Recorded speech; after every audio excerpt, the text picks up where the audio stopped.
Year and green راٹ، مکئی کے بھٹوں کی سڑن۔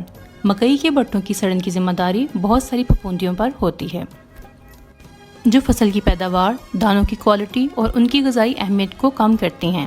یہ بیماری تقریباً ہر کھیت میں کم و بیش ملتی ہے۔ اس بیماری سے ہونے والے پیداواری نقصانات کی شرح کا انحصار زیادہ تر بارشوں کی مقدار اور عرصے پر ہوتا ہے۔ اگر بھٹوں کے پکنے کے دانوں میں بارشیں زیادہ ہوں گی تو سڑن کی شرح میں اضافہ ہو جائے گا۔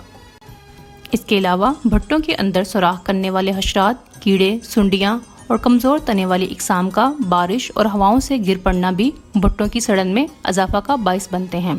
مکئی کے وہ بھٹے جو پردوں میں ڈھکے رہتے ہیں بیماری سے کم متاثر ہوتے ہیں۔ طریقہ انسداد: کمزور تنے اور بارشوں، ہواؤں سے گرنے والی اقسام کاشت نہ کی جائیں۔ مکئی کے بھٹوں کی سڑن کے خلاف قوت مدافعت رکھنے والی اقسام کاشت کی جائیں۔ کھیت کی زرخیزی کو مناسب مقدار میں کھاد ڈال کر متوازن رکھا جائے۔ بھٹوں کے اندر سوراخ کر کے گھسنے والے کیڑوں کو سفارش کردہ کیڑے مار زہر کا سپرے کر کے کنٹرول کریں۔ فصل کی برداشت کے بعد کھیت میں پڑے ہوئے پودوں کے بچے کچے حصوں کو اکٹھا کر کے جلا دیں۔ کیمیکل کنٹرول میں پروتھیکونازول کا استعمال کریں۔ اس سے مکئی کی فصل کو کیڑوں سے بچایا جا سکتا ہے۔